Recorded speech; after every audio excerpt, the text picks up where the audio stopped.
Shabbat Shalom. My name is Erni Newbrun, and I've been a member of Beth Sholom since the mid-1960s. We joined when Rabbi White of blessed memory was our senior rabbi. And I'm very pleased and honored to be asked to give the drush for this Shabbat.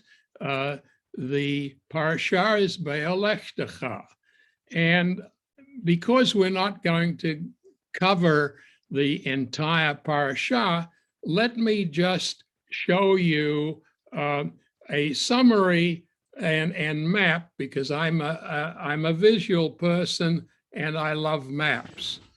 Beha'alotecha takes place during the journey from the wilderness of Sinai, which is down here, and we are still at Mount Sinai. And it starts with Aaron, the high priest, lighting the menorah. And then what happens is a series of events. There is the purification of the Levites and the age limits for their duty. There is the Passover observance, then departure from Mount Sinai. We leave from here and start on the journey. And then we have the guidance in the wilderness by Hobab, also known as Yitro, Moses' father-in-law. And then there is a curious thing in this week's portion, separated from the rest of the parashah with two inverted nuns, which is referred to as when the ark journeyed. We sing it every Shabbat when the Torah is carried around the congregation. And then we have the complainers, the mitonanim, the Israelites who want to have meat. And then with the parashah ends here in,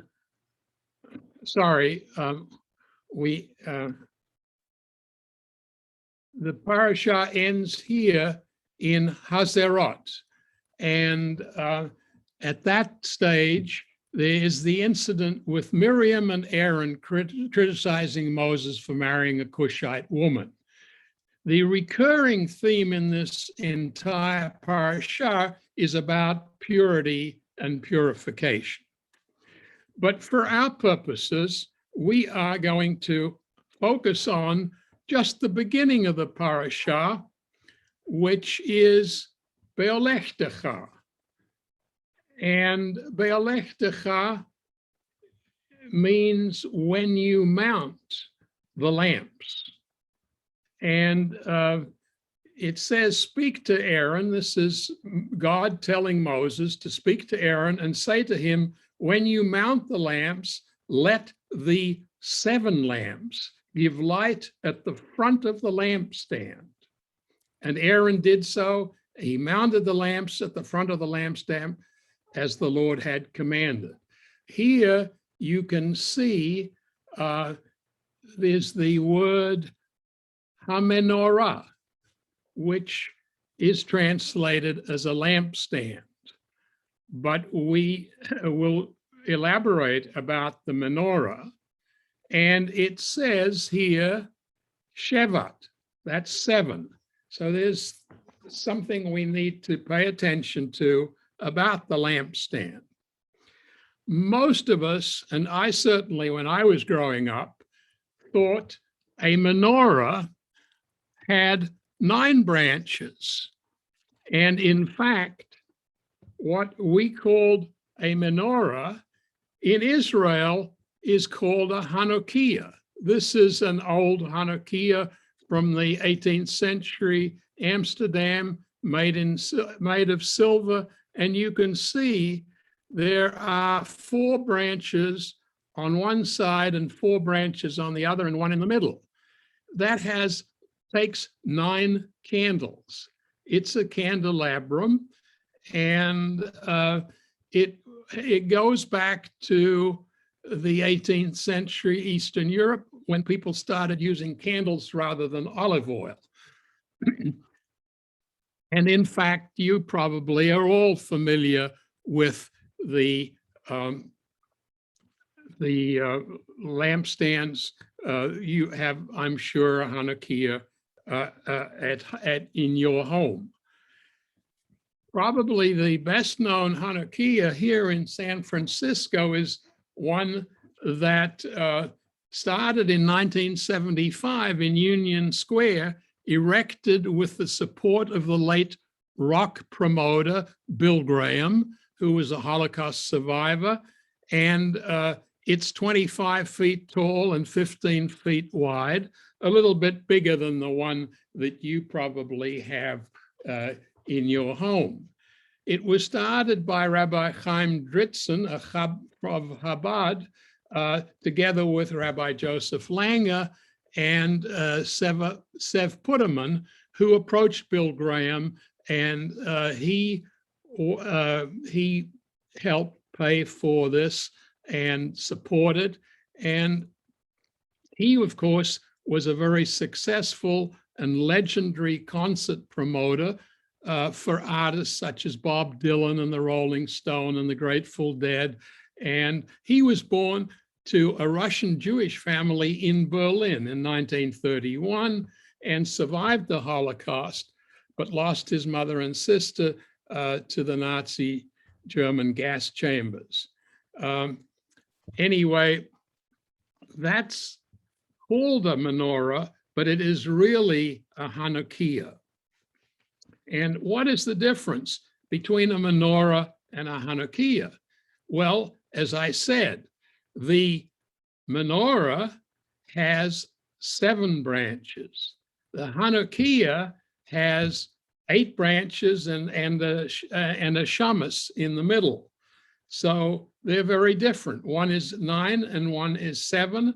And most Hanukiahs nowadays take candles.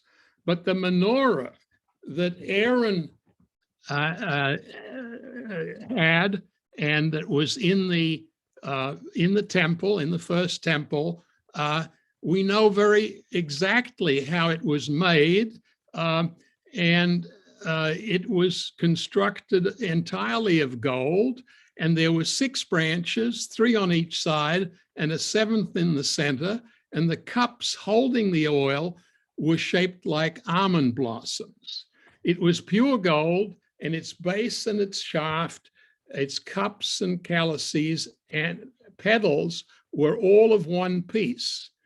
So you see the reference to petals and almond blossoms, they're all botanical or floral terms. And this is happening about 1,200 years before the Common Era, when the Israelites were in the Sinai after the Exodus from Egypt. And the temple was built by Solomon in about 1,000 before the Common Era. The Hanukiah that we talked about before commemorates the revolt of the Maccabees in the 2nd century before the Common Era. So that is about 1,000 years after the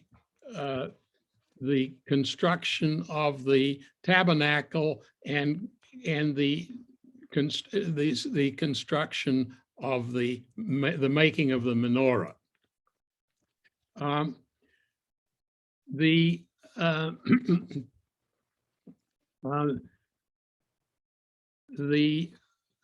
I mentioned that the menorah, the instructions in the Torah about the making of menorah have a lot of botanical references, and there's a reason for that. The Salvia plant, which is part of the sage family, provided the inspiration for the biblical menorah. Let me show you what I'm talking about. This shows you the Salvia Palestina plant growing in the wild in the mountains. No, we're going the wrong way. Okay, here we are.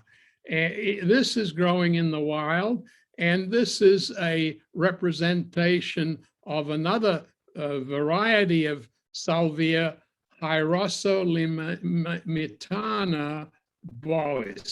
Bois was a botanist, a Swiss botanist, who first described this. And these salvia grow in what was Palestine. It's now Israel and the West Bank. It also grows in Turkey, Syria, Iraq, Iran, the Sinai Peninsula, and northern Egypt. And it grows in the wild. You could go to Israel and visit Mot-Kedumim, which is the biblical landscape reserve, and it has all these species growing there. It's very near Modi'in, and you can see that the menorah is based on this, let's go back, is based on this plant right here, the Salvia Hierosolymitana bois. So who made the first menorah? We know that not from this parashah, but from earlier description in Exodus, where God has picked Bezalel, who was of the son of Uri, the son of Hur, and of the tribe of Judah. I have endowed him with the divine spirit and the skill, ability, and knowledge in every kind of craft to make designs for work in gold, silver, copper, to cut stone, for setting and to carve wood, and to work in every kind of craft.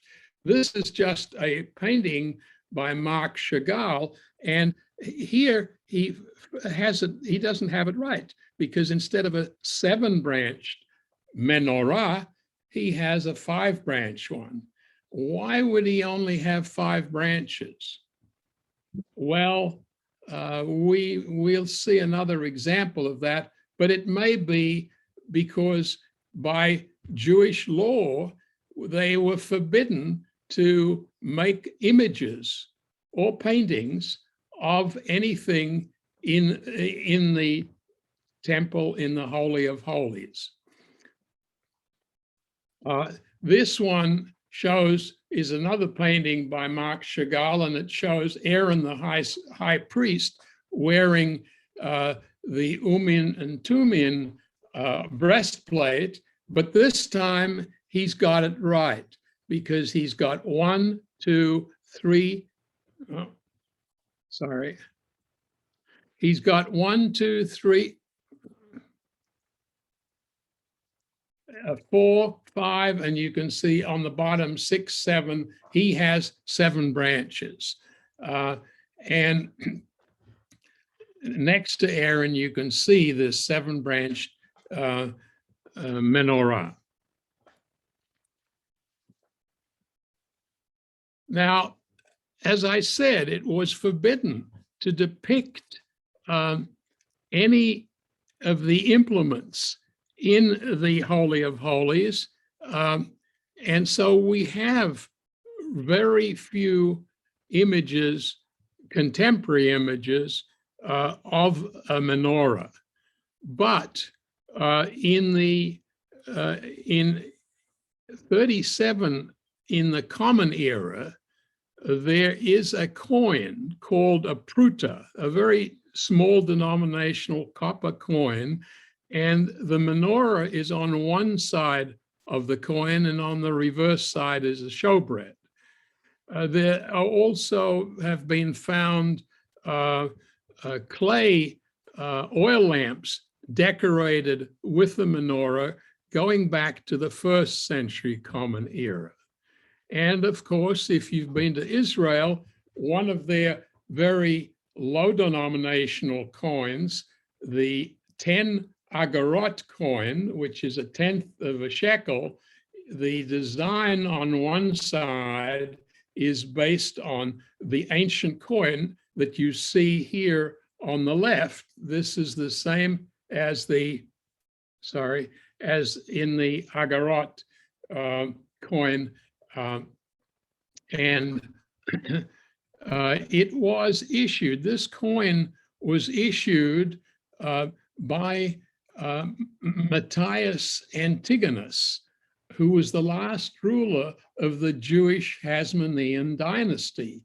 He reigned over Israel from 152, the Hasmoneans reigned over Israel from 152 to 37 before the Common Era. And Matthias Antigonus was the last one and was, of course, followed by the Roman ruler who put in a puppet ruler. And so we know from history that Nebuchadnezzar, the king of Babylon, destroyed the first temple built by Solomon in 587 before the Common Era. And then there was the Babylonian captivity, and later the Jews were allowed to return to Israel.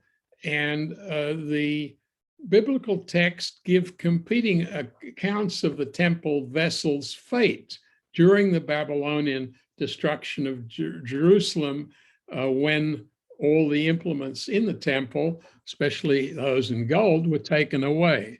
So it's probable that the menorah from the first temple was stolen, but when the Jews were allowed by the king of Persia to return to Jerusalem and built the second temple, they knew exactly from the parashah that we read today exactly how the menorah had to be made, and they made another one.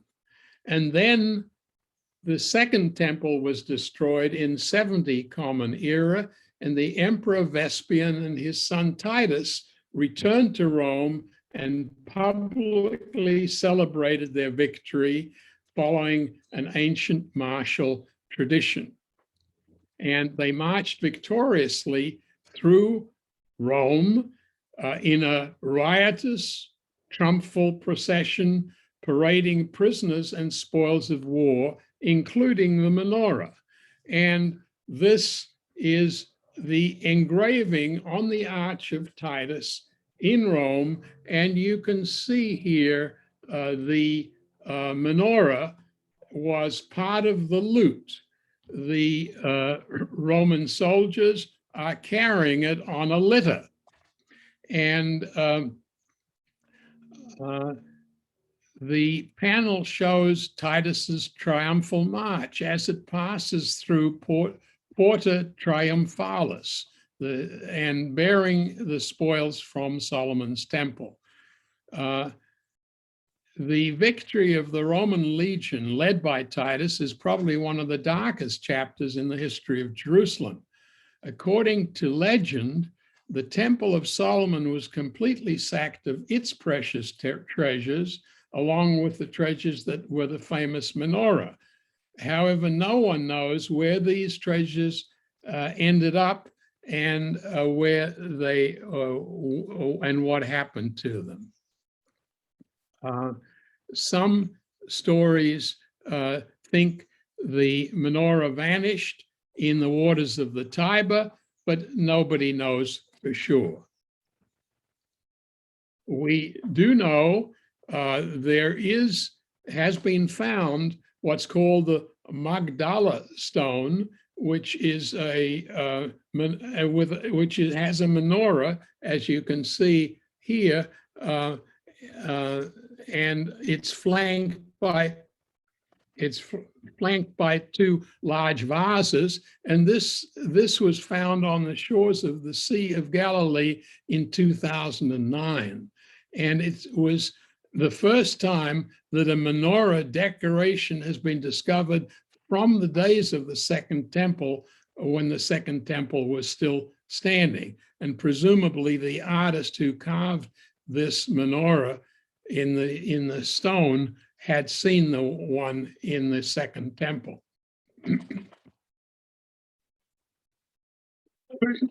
Also recently, it is an engraving of the temple menorah has been found on a stone, but it's just a little bit of a graffiti, you might say, because this menorah has only 5 branches, not 7 as it should have, and it has a tripod for a base.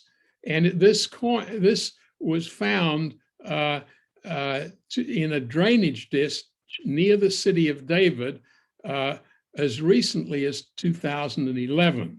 And it's more like graffiti with only 5 branches.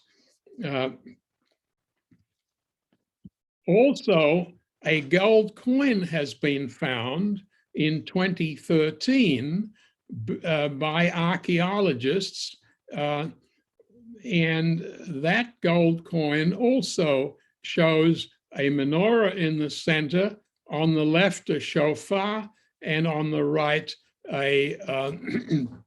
it shows the Torah Scroll.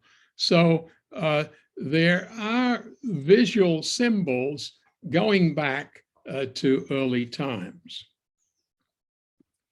And coming to modern times, the menorah is, of course, the official symbol of the state of Israel, and it's also on the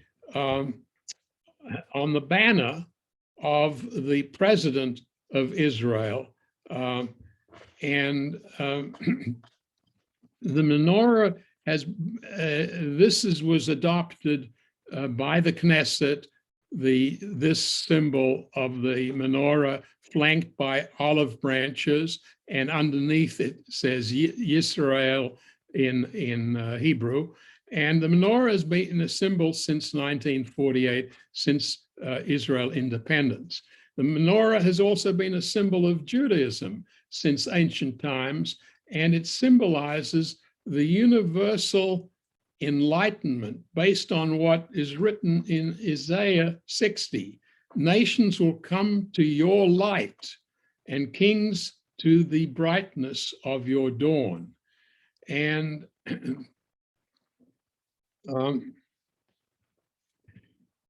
there's also, if you've been to Jerusalem, in front of the Knesset, a huge menorah with 7 branches.